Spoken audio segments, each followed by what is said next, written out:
ಸಾರಥಿ ಆದಮೇಲೆ ಚಕ್ರವರ್ತಿ ನಾವೇ ಸ್ಟಾರ್ಟ್ ಮಾಡಿ ಬ್ಯಾಕ್ಔಟ್ ಆಗಿ 5-6 ಡೈರೆಕ್ಟರ್ಗಳನ್ನೆಲ್ಲ ಮೀಟ್ ಮಾಡಿದ್ವಿ ಸರ್. ಯಾವುದೂ ವರ್ಕ್ ಆಗಲಿಲ್ಲ. ನನ್ನ ಮೈಂಡ್ ಸೆಟ್ ಹೆಂಗೆ ಅಂದರೆ, ನಾನು ನಿಮ್ಮನ್ನ ಮಾತಾಡಿಸ್ತಾ ಇದ್ದೀನಿ ಅಂದರೆ ನನ್ನ ಮೈಂಡಲ್ಲಿ ಏನಿದೆ ಅದು ನಾನು ಪಾಯಿಂಟ್ ಸ್ಟ್ರೈಟಾಗಿ ಹೇಳಬೇಕು. ಹಿಂಗೆಲ್ಲ ಸುತ್ತು ಬಳಸಿ ಮಾತಾಡ್ಕೊಂಡು ಆಮೇಲೆ ಪಾಯಿಂಟಿಗೆ ಬಂದರೆ ನಮ್ಗೆ ಇಷ್ಟ ಆಗಲ್ಲ. ಅವತ್ತು ದರ್ಶನ್ ಸರ್ಗೆ ಸಾರಥಿ ಮಾಡಿದಾಗ ಅವ್ರದ್ದು ಹೈಯೆಸ್ಟ್ ಬಜೆಟ್ ಸಿನಿಮಾ. ಸಾರಥಿ ಆಗಿದ್ದಕ್ಕೆ ಸಂಗೊಳ್ಳಿ ರಾಯಣ್ಣ ಮಾಡಿದ್ರು, ಸಂಗೊಳ್ಳಿ ರಾಯಣ್ಣ ಆಗಿದ್ದಕ್ಕೆ ಬೃಂದಾವನ ಮಾಡಿದ್ರು, ಬೃಂದಾವನದ ಕಾಟ್ಯಾರ, ಇವಾಗ ಡೆವಿಲ್. ಅದು ಎಕ್ಸೀಡ್ ಆಗ್ತಾನೆ ಹೋಯ್ತು ಹೊರತು ಕಮ್ಮಿ ಆಗಲಿಲ್ಲ. ವಿಜಯ್ ಸರ್ ಕೆರಿಯರಲ್ಲಿ ಇದೊಂದು ಲಾರ್ಜೆಸ್ಟ್ ಸ್ಕೇಲ್ ಸಿನಿಮಾ ಆಗುತ್ತೆ ಅಂದರೆ ಅದು ನನ್ನ ಬ್ಯಾನರಿಂದ ಆಗೋ ಅದೃಷ್ಟ ನಂಗೆ ಸಿಗ್ತಾ ಇದೆ. ಅದ್ರ ಜೊತೆ ಕಂಟೆಂಟು ಚೆನ್ನಾಗಿದೆ. ಕಾಂಬಿನೇಷನ್ ಅದು ನಾವು ಮಾಡೋದಲ್ಲ ಸರ್, ತಂತನಾಗೆ ಆಗಬೇಕು. ರಚಿತಾ ಮೇಡಮ್ ನಮ್ಮ ಸಿನಿಮಾದಲ್ಲಿ ಮಾಡಿದ್ದಾರೆ. ಅವ್ರು ಇವಾಗ ಕೂಲಿಲಿ ಫುಲ್ ಪ್ರೇಸಿಂಗ್ ತಗೊತಾ ಇದ್ದಾರೆ. ವಿಜಯ್ ಸರ್ದು ಇವಾಗ ತೆಲುಗುಲೆಲ್ಲ ಮಾಡ್ತಾ ಇದ್ದಾರೆ. ಕಾಂತಾರ 2 ಆದಮೇಲೆ ಅಜಿನೀಶ್ನ ಕಾಂತಾರ ಮ್ಯೂಸಿಕ್ ಡೈರೆಕ್ಟರ್ ಅಂತ ಕರೀತಾರೆ. ಲ್ಯಾಂಡ್ ಲಾರ್ಡ್ ವಿಚಾರಕ್ಕೆ ಬಂದರೆ ತುಂಬ ಸರ್ಪ್ರೈಸ್ಗಳು ಕಾಣಿಸ್ತಾ ಇದೆ. ಮತ್ತು ಅಂದರೆ ನಿಮ್ಮ ಸಿನಿಮಾ ವಿಚಾರಕ್ಕೆ ಏನೇ ಒಂದು ಸಣ್ಣ ಕಂಟೆಂಟ್ ಬಿಟ್ಟರು ಕೂಡ ತುಂಬ ದೊಡ್ಡದಾಗಿ ಅದು ಫೋಕಸ್ ಆಗ್ತಿದೆ. ಸೊ ರೀಸೆಂಟ್ಲಿ ಅದು ನೀವು ಆನಂದ್ ಅಡಿಯೋದವ್ರ ಜೊತೆಗೆ ನಿಮ್ಮ ಒಂದು ಕೊಲಾಬ್ರೇಷನ್ನು, ಅದೊಂದು ಬಿಸ್ನೆಸ್ ಇದನ್ನು ಹಾಕಿದಾಗಲೂ ಅಷ್ಟೇ.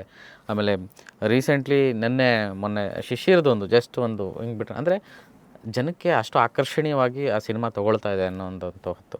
So being a youngster and first production ಅಂದಾಗ ಅಂದರೆ ಮನೆಯಲ್ಲಿ ಅಪ್ಪ ಮಾಡಿದರೂ ಕೂಡ ನಿಮಗೆ ಅದೊಂದು ದೊಡ್ಡ ಚಾಲೆಂಜ್ ಆಗಿರುತ್ತೆ. ಈ ಒಂದು ಆಯ್ಕೆ ಹೇಗೆ, ಅಂದರೆ ನಿಮಗೆ ಆ ಧೈರ್ಯ ಹೇಗೆ ಬಂತು ಮತ್ತು ಆ ಕತೆ ಕೇಳಿದಾಗ ಏನು ಅನ್ನಿಸ್ತು ಅಂತ? ನಾವು ಸಾರಥಿ ಆದಮೇಲೆ ಚಕ್ರವರ್ತಿ ನಾವೇ ಸ್ಟಾರ್ಟ್ ಮಾಡಿ ಬ್ಯಾಕ್ಔಟ್ ಆಗಿ ಒಂದು 5-6 ಡೈರೆಕ್ಟರ್ಗಳನ್ನೆಲ್ಲ ಮೀಟ್ ಮಾಡಿದ್ವಿ ಸರ್.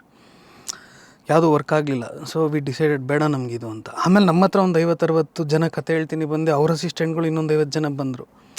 ಎಲ್ಲ ಏನು ಅಂದರೆ ಸರ್, ಇವಾಗ ನಾನು ಹೆಂಗೆ ಅಂದರೆ, ನನ್ನ ಮೈಂಡ್ ಸೆಟ್ ಹೆಂಗೆ ಅಂದರೆ, ಇವಾಗ ನಾನು ನಿಮ್ಮನ್ನ ಮಾತಾಡಿಸ್ತಾ ಇದ್ದೀನಿ ಅಂದರೆ ನನ್ನ ಮೈಂಡಲ್ಲಿ ಏನಿದೆ ಅದು ನಾನು ಪಾಯಿಂಟ್ ಸ್ಟ್ರೈಟಾಗಿ ಹೇಳಬೇಕು. ಹಿಂಗೆಲ್ಲ ಸುತ್ತು ಬಳಸಿ ಮಾತಾಡ್ಕೊಂಡು ಆಮೇಲೆ ಪಾಯಿಂಟಿಗೆ ಬಂದರೆ ನಮ್ಗೆ ಇಷ್ಟ ಆಗಲ್ಲ. ಮತ್ತು ಅಲ್ಲಿ ಬರೋರೆಲ್ಲ ಬರೀ ಕಮರ್ಷಿಯಲ್ನೇ ಮಾತಾಡ್ತಾಯಿದ್ರು ಸರ್, ಕಂಟೆಂಟ್ ಬಗ್ಗೆ ಯಾರೂ ಮಾತಾಡ್ತಾ ಇರಲಿಲ್ಲ. ಆ ಥರದವ್ರು ಒಂದು 2-3 ನಾನು ನೋಡಿದ್ದೇನೆ. ಆ ಕಂಟೆಂಟ್ ನನಗೆ ಇಷ್ಟ ಆಗಿಲ್ಲ ಅಷ್ಟೇ. ಆಮೇಲೆ ಜಡೇಶ್ ಅವರು ನನಗೆ ಅಪ್ರೋಚ್ ಮಾಡಿದ್ರು, ಕತೆ ಹೇಳಬೇಕು ಸರ್. ಬಂದು ಒಂದು ಲೈನ್ ಹೇಳಿದ್ರು. ಸರಿ ಸರ್, ಓಕೆ, ಲೈನ್ ಓಕೆ, ಒಂದು ಕಂಪ್ಲೀಟ್ ರೀಡಿಂಗ್ ಕೊಡಿ. ಬಂದರು, ಕಂಪ್ಲೀಟ್ ರೀಡಿಂಗ್ ಕೊಟ್ಟರು. ಸರಿ ಸರ್, ನೀವು ಬೇರೆ ಯಾರನ್ನ ಅಪ್ರೋಚ್ ಮಾಡಿದ್ದೀರಾ ಅಂತ ಕೇಳಿದೆ ನಾನು. ಹೌದು ಸರ್, ತುಂಬ ಜನ ಮಾಡಿದ್ದೀನಿ ಅಂತ ಹೇಳಿದ್ರು. ಯಾಕೆ ಮತ್ತೆ ಮತ್ತೆ ಯಾಕೆ ನಮ್ಮನ್ನ ಇದು ಮಾಡಿ ಅಪ್ರೋಚ್ ಮಾಡಿರಿ ಸರ್? ನಾನು ಇಲ್ಲ ಸರ್, ಎಲ್ಲ ಹೇಳ್ತಾ ಇದ್ದಾರೆ ಅವ್ರಿಗೆ ಬಜೆಟ್ ಜಾಸ್ತಿ ಕತೆ, ಎಲ್ಲ ಬರೀ ಹೀರೋ ಪಾಯಿಂಟ್ ಆಫ್ ವ್ಯೂಲ್ ನೋಡ್ತಾ ಇದ್ದಾರೆ, ಕಂಟೆಂಟ್ ಪಾಯಿಂಟ್ ಆಫ್ ವ್ಯೂಲ್ ನೋಡ್ತಾ ಇಲ್ಲ. ಅವತ್ತು ನಮ್ಮ ಅದೃಷ್ಟ ನೋಡಿ ಸರ್ ಹೆಂಗೆ ಅಂತ. ಅವತ್ತು ದರ್ಶನ್ ಸರ್ಗೆ ಸಾರಥಿ ಮಾಡಿದಾಗ ಅವ್ರದ್ದು ಹೈಯೆಸ್ಟ್ ಬಜೆಟ್ ಸಿನಿಮಾ. ಸಾರಥಿ ಆಗಿದ್ದಕ್ಕೆ ಸಂಗೊಳ್ಳಿ ರಾಯಣ್ಣ ಮಾಡಿದ್ರು, ಸಂಗೊಳ್ಳಿ ರಾಯಣ್ಣ ಆಗಿದ್ದಕ್ಕೆ ಬೃಂದಾವನ ಮಾಡಿದ್ರು, ಬೃಂದಾವನದ ಕಾಟ್ಯಾರ, ಇವಾಗ ಡೆವಿಲ್. ಅದು ಎಕ್ಸೀಡ್ ಆಗ್ತಾನೆ ಹೋಯ್ತು ಹೊರತು ಕಮ್ಮಿ ಆಗಲಿಲ್ಲ. ಆ ಒಂದು ಆಪರ್ಚುನಿಟಿ ನನಗೆ ಕಾಣಿಸ್ತು. ವಿಜಯ್ ಸರ್ ಕೆರಿಯರಲ್ಲಿ ಇದೊಂದು ಲಾರ್ಜೆಸ್ಟ್ ಸ್ಕೇಲ್ ಸಿನಿಮಾ ಆಗುತ್ತೆ ಅಂದರೆ ಅದು ನನ್ನ ಬ್ಯಾನರಿಂದ ಆಗೋ ಅದೃಷ್ಟ ನಂಗೆ ಸಿಗ್ತಾ ಇದೆ. ಅದ್ರ ಜೊತೆ ಕಂಟೆಂಟು ಚೆನ್ನಾಗಿದೆ. ಅದ್ರ ಜೊತೆಗೆ ಸ್ಟಾರ್ ಕ್ಯಾಸ್ಟ್ ಇದೆ ಸರ್, ಮೇಯ್ನ್ ಅಟ್ರ್ಯಾಕ್ಷನ್.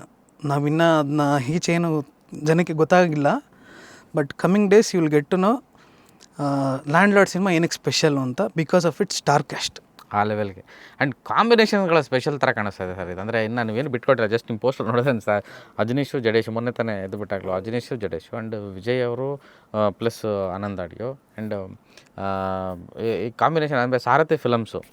ಸೊ ನಿಮಗೂ ಮತ್ತು ಅವ್ರಿಗೂ ಒಂದು ಬನ್ನಿ, ಈ ಕಾಂಬಿನೇಷನ್ಗಳ ಬಗ್ಗೆ ಮಾತಾಡ್ಬೋದಾ ಸರ್? ಅದು ಕಾಂಬಿನೇಷನ್ ಅದು ನಾವು ಮಾಡೋದಲ್ಲ ಸರ್. ನನ್ನ ಪ್ರಕಾರ ಏನಂದರೆ ಅದು ತಂತನಾಗೆ ಆಗಬೇಕು. ಫಾರ್ ಎಕ್ಸಾಂಪಲ್, ನಾನು ರೆಡಿ ಆಗಿಬಿಟ್ಟು ಕೈಯಲ್ಲಿ ಒಂದಷ್ಟು ಕೋಟಿ ದುಡ್ಡು ಇಟ್ಕೊಂಬಿಟ್ಟು ಹೋಗೋಣ, ಇವ್ರನ್ನ ಅಪ್ರೋಚ್ ಮಾಡೋಣ, ಅವ್ರನ್ನ ಅಪ್ರೋಚ್ ಮಾಡೋಣ, ಈ ಕಾಂಬಿನೇಷನ್ ಮಾಡೋಣ ಅಂಥದ್ದೆಲ್ಲ ಆಗಲ್ಲ ಸರ್. ಇದು ಪ್ಯೂರ್ಲಿ ಫೇಟ್. ನಮಗೆ ಗೊತ್ತಿರಲ್ಲ. ನಾನು ಸಿನಿಮಾ ಮಾಡಬೇಕು ಅಂತ ನಾನೇ ಡಿಸೈಡ್ ಮಾಡಿರಲಿಲ್ಲ. ಜಡೇಶ್ ಅವ್ರು ನಮ್ಮ ಹತ್ರ ಬಂದರು. ಆಮೇಲೆ ಜಡೇಶ್ ಅವ್ರ ಸಿನಿಮಾಗೆ ಈ ಥರ ಸ್ಟಾರ್ ಕ್ಯಾಸ್ಟ್ಗಳಿದ್ದಾರೆ. ಆಮೇಲೆ ಅವ್ರದ್ದು ಅಜನೀಶ್ದು ಕಾಂಬಿನೇಷನ್ ಇದೆ. ರಚಿತಾ ಮೇಡಮ್ ನಮ್ಮ ಸಿನಿಮಾದಲ್ಲಿ ಮಾಡಿದ್ದಾರೆ. ಅವ್ರು ಇವಾಗ ಕೂಲಿಲಿ ಫುಲ್ ಪ್ರೇಸಿಂಗ್ ತಗೊತಾ ಇದ್ದಾರೆ, ಸಖತ್ ಅಪ್ರಿಸಿಯೇಟ್ ಮಾಡ್ತಾಯಿದ್ದಾರೆ.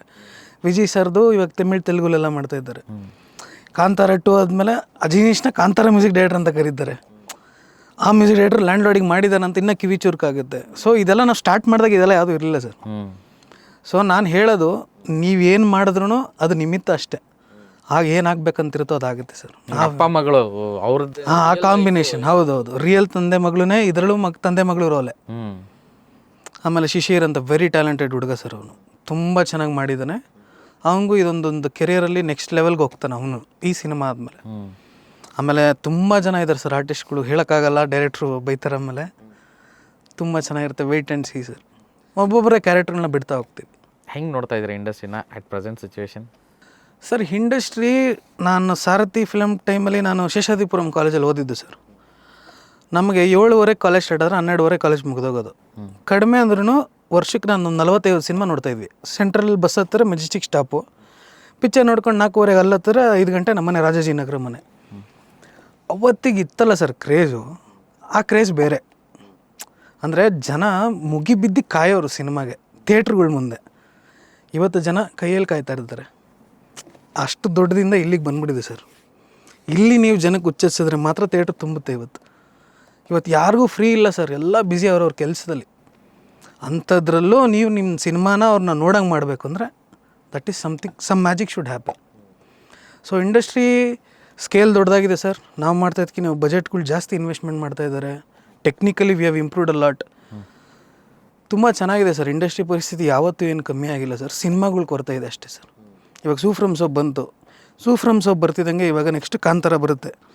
ಕಾಂತಾರ ಬಂದಮೇಲೆ ನಾವು ಬರಬೇಕಂತ ಅಂದ್ಕೊಂಡಿದ್ದೀವಿ, ಡೆವಿಲ್ ಬರುತ್ತೆ. ಸೊ ಇಂಡಸ್ಟ್ರಿ ಸೂಪರಾಗೇ ಇರುತ್ತಲ್ಲ ಸರ್. ನಮ್ದು ಏನಂದರೆ ಬ್ರೇಕ್ ಆದಾಗ ಮಾತ್ರ ನಮ್ಗೆ ಹಂಗೆ ಅನಿಸುತ್ತೆ, ಬಿಟ್ಟರೆ ರನ್ ಆಗ್ತಾಯಿದ್ರೆ ಅದು ಯಾವುದೂ ಮ್ಯಾಟ್ರ್ ಆಗೋಲ್ಲ ಸರ್. ಜನಕ್ಕೆ ಎಂಟರ್ಟೈನ್ಮೆಂಟ್ ಬೇಕು ಸರ್, ಇಲ್ದಿರೋ ಬದುಕೋಕ್ಕಾಗಲ್ಲ. ಈವನ್ ಮೀ, ನಾನೊಬ್ಬ ಸಾಧಾರಣ ಮನುಷ್ಯನಾಗಿ ತಗೊಂಡ್ರೆ ನನಗೂ ಎಂಟರ್ಟೈನ್ಮೆಂಟ್ ಬೇಕು. ನಮ್ಮ ಈ ಲೈಫ್ ಜಂಜಾಟದಲ್ಲಿ 2 ಅವರ್ ನೆಮ್ಮದಿಯಾಗಿರೋದು ಹೆಂಗೆ? ಒಂದು ಟ್ರಿಪ್ಗೆ ಹೋಗಬೇಕು, ಇದು ಇನ್ಸ್ಟೆಂಟ್ ಫುಡ್ ಥರ. ಬುಕ್ ಮಾಡು 2 ಅವರ್ 3 ಅವರ್ ಪಿಕ್ಚರ್ ನೋಡ್ಕೊಂಬ ಅಂತ. ಟ್ರಿಪ್ಗೆ ಹೋಗ್ಬೇಕಂದ್ರೆ ನೀವು ಪ್ಲ್ಯಾನ್ ಮಾಡಬೇಕಲ್ಲ, ಹಂಗಾಗ್ಬಿಟ್ಟಿದೆ ಸರ್ ಇವಾಗ. ನಿಮ್ಮ ತಂದೆ ಹೇಳ್ತಾರು ಈ ಸಿನಿಮಾನೇ ಬೇಡ ಪಾಪ ಅಂತ ಸೈಡ್ಗೆ ಎದ್ಬಿಟ್ಟಿದ್ರು. ಅದೇ ನನಗೆ ಗೊತ್ತಿಲ್ಲ, ನನ್ನ ಮಗ ಬಂದು ಈ ಸಿನಿಮಾನ ಮಾಡಲೇಬೇಕು ಅಂತ ಕೂತ್ಕೊಂಡ್ರು ಅಂತ. ಅಂದರೆ when it comes to business sir, so ನೀವು ಯಾವ ರೀತಿ ನೋಡ್ತಾ ಇದ್ದೀರಾ ಅಂತ? ಸರ್ ಬಿಸ್ನೆಸ್ ಮಾಡಬೇಕಂದ್ರೆ ರಿಸ್ಕ್ ಇರುತ್ತೆ ಸರ್. ಇವಾಗ ಫಾರ್ ಎಕ್ಸಾಂಪಲ್ ಜಡೇಶ್ ಅವ್ರನ್ನ ನಾನು ಒಪ್ಕೊಳಕ್ಕೆ ಒಂದು ರೀಸನ್ ಇದೆ ಸರ್. ಜಡೇಶ್ ಗುರು ಶಿಷ್ಯರು ಮಾಡಿದ್ರು ಒಳ್ಳೆ ಸಿನಿಮಾ, ಆಮೇಲೆ ಜೆಂಟಲ್ಮ್ಯಾನ್ ಒಳ್ಳೆ ಸಿನಿಮಾ. ಬಟ್ ಕಮರ್ಷಿಯಲಿ ಎಷ್ಟು ಅನ್ನೋದು ಮ್ಯಾಟ್ರ್ ಆಗುತ್ತೆ as a business man point of ವ್ಯೂಲಿ. ಅದೇ ಬಿಸ್ನೆಸ್ ಮ್ಯಾನ್ ಪಾಯಿಂಟ್ ಆಫ್ ವ್ಯೂಲಿ ಇನ್ನೊಂದು ಥರ ನೀವು ಯೋಚನೆ ಮಾಡಿದ್ರೆ, he is the reason behind Kaatera success. ಅವಾಗ ಏನು ಅನಿಸುತ್ತೆ ನಿಮಗೆ, ಆ ಮನುಷ್ಯಂಗೆ ಆಪರ್ಚುನಿಟಿ ಸಿಕ್ಕಿಲ್ಲ ಗುರು. ಮೋಸ್ಟ್ಲಿ ತನ್ನಲ್ಲಿರೋ ಟ್ಯಾಲೆಂಟ್ನ ಈಚೆ ತರಕ್ಕೆ ಅವಕಾಶ ಸಿಕ್ಕಿದ್ರೆ ಹೆಂಗೆ ಸರ್ ಈಚೆ ಬರೋಕ್ಕೆ ಸಾಧ್ಯ? ಸೊ ಇವಾಗ ವಿಜಯ್ ಸರ್ ಅವ್ರಿಗೆ ಅದು ಅವಕಾಶ ಕೊಟ್ಟಿದ್ದಾರೆ. ಈ ಅವಕಾಶ ನನ್ನ ಮನೆಗೆ ಬಂದಿದೆ ಇವಾಗ. ಇದನ್ನು ಬಿಡಬಾರ್ದು ಅಂತ ನನಗನ್ನಿಸ್ತು. ಆ ಕಾಂಬಿನೇಷನ್ನು ಅದಾದಾಗ ಬಿಟ್ಟವನು ಮೂರ್ಖ ಆಗ್ತಾನೆ ಸರ್. ನಿಮ್ಗೆ ಹೊಲ್ದು ಬಂತಲ್ಲ ಮಾಡಿ ಸರ್ ಎಲ್ಲ ರೆಡಿ ಅಂತ. ಆಮೇಲೆ ಇನ್ನೊಂದು ಏನಿತ್ತು ಅಂದರೆ ಸರ್, ರೆಡಿ ಟು ಶೂಟ್ ಇತ್ತು ಸರ್ ನಮ್ಮ ಹತ್ರ ಬಂದಾಗ, ಅಪ್ರೋಚ್ ಆದಾಗ. ಅಂದರೆ ಅವ್ರದ್ದು ಬೌಂಡೆಡ್ ಸ್ಕ್ರಿಪ್ಟ್ ರೆಡಿಯಾಗಿ ಶೂಟಿಂಗ್ ಹೋಗಕ್ಕೆ ರೆಡಿ ಇದ್ರು ಅವರು.